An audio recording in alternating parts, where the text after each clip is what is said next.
Transitioning from this topic, though, is it's unfortunate that they couldn't come together because we're talking about notable Houston beefs, and we have a long list of just different beefs and why we should have been. I feel like we should have been like the Atlanta hip hop scene, like when, especially like in our era, we're thinking about like Atlanta rappers minus T.I. I guess Jeezy and Gucci, but like. Nobody really beefed. They all worked together. They all collabed together. They beefs just secretly. Like you probably want to know. But is it this long? Well, it's in house.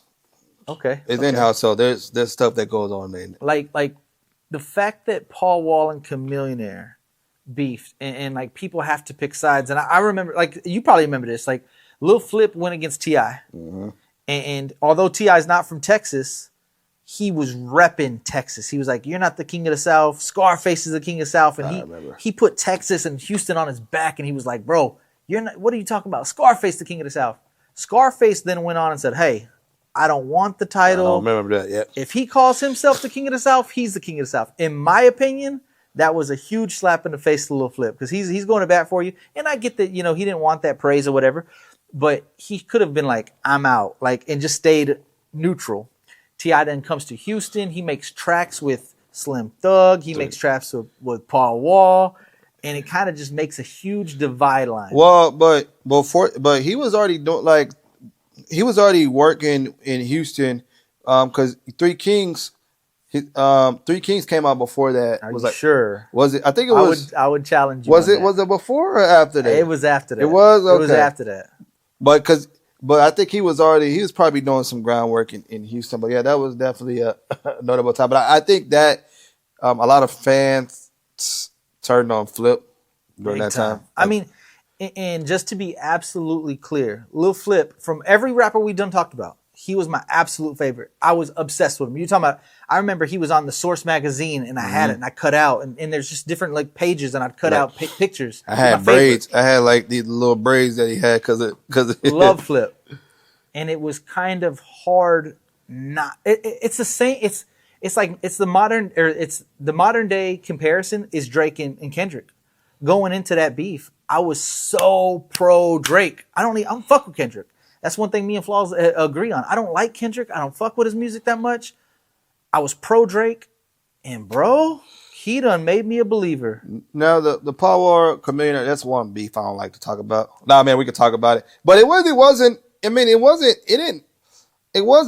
didn't get that out of hand. I don't think for the most. Paul Wall just punched Razak in the face at him. Yeah, you're right. I mean, it was bad. It was bad. And then they're dissing each other. If you listen to Paul Wall and Chamillionaire on the song called True, forget what them boys is talking about. They're dissing each other on there. Paul Wall's taking shots at a Lil Flip. Chamillionaire says sticking up for Flip. But you gotta think that album. Controversy sells. That album right there, that was that Get Your Mind Correct had put that album together. That wasn't even, they didn't even record that album. Right. That was just an album with that label put kind together. Of pieced together. Yeah, right. Pieced together. So but then if you think about it, like, so the way I'm looking at it is it was Flip and T.I. Then T.I. kind of endorses Paul Wall and Slim Thug. Lil Flip gets upset, starts dissing Paul Wall because they had like this rivalry about grills. Slim Thug goes to bat. Now they're going. Chamillionaire actually takes Lil Flip's side, and then like within all that same time frame, Paul Wall and Chamillionaire have their outs. Mike Jones slides in. Mike Jones and Chamillionaire have their thing. It got wild. That's like one of my favorite beefs. The Mike Jones and Chamillionaire. Mike Jones. One of my favorite rap beefs. Even though people gonna think we condone the beef, but we're just at one reminiscing all the time. But it's because the mixtape Messiah, he came out in bro, he slaughtered. I mean, it didn't hurt Mike Jones' career at that time because he had. But I think, man, like my brother came home and was like, man, I need you to hear this. So that was a crazy time because that dude he murdered. You were talking about like legendary mixtapes. There's no way you don't put Chamillionaire on there. Come on, man. Like, there's no way. Yeah. Like you said, you'd mentioned the mixtape Messiahs. That's great, but like all the Swisher House mixtapes that they were cool, but when I don't know about you. I know about you. I can speak for you. We searched for that motherfucking Chamillionaire verse No matter we were looking at the track list. Oh, he's on number 7. Like he made those fucking mixtapes. Yep. He's the god, man. Now, of course, Mike Jones and the Trae that situation. That's unfortunate too. Yeah, I think I don't know the ins and outs of it. I mean, I see, but that was I think that was a retarded beef. Yeah, I feel like it just stemmed from Mike Jones being cocky.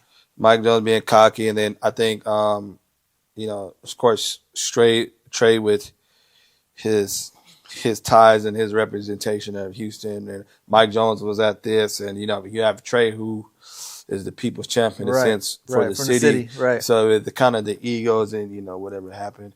Now you talk about Zero Slim Thug. That's another. Well, I'm glad they worked it out. Right. They worked it out, and that was the knocking doors down. Well, before that, they had Big Hawk's funeral. They had kind of hashed it out a little bit. They hashed it out, and you know what I'm saying. They were supposed to have an album that come together, that come out, but they never dropped it. But they were jumping a bunch of records. Summertime. Oh yeah. And to your point, now this is where it gets tricky.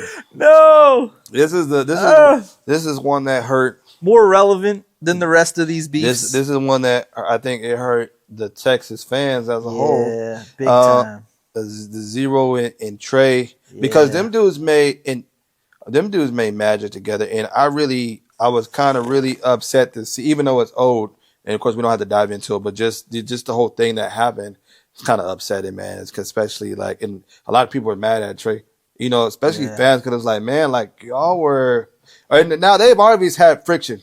Yeah. There's no secret. Even when they dropped that album, it is what they've had issues in. Right. So they've always had friction and subliminals. Which is crazy because they're actual cousins. And you would just assume, like I said, I don't know the ins and outs of it either. Well, I don't even know if they were really, I don't know if they were play cousins or, don't call me on that. But but they grew up together, they made a lot of. So you telling me Paul Wall and Commander are brothers?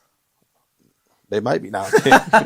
Yeah, but I think when I've seen that, man, it was kind of like, I was at a Zero show, and he was performing Still Get No Love. He's like, man, y'all cut that nigga. We don't see that other nigga right here. Yeah. So it kind of hurt. And I think a lot of Texas fans, that's what kind of the beef, to where we didn't really, everybody's like, yo, like, what happened? And so, man, it's unfortunate, but I think they're one of the most important duos, because absolutely we've had UGK, but we had UGK, but I feel like Zero and Trae and the whole Gorilla Mob and the ABN era, man, them dudes made some notable tracks. So if Zero's the Hulk Hogan of all this shit, who the tag team champions? You got to go Paul Walker in there, no? We talking tag team, just duos.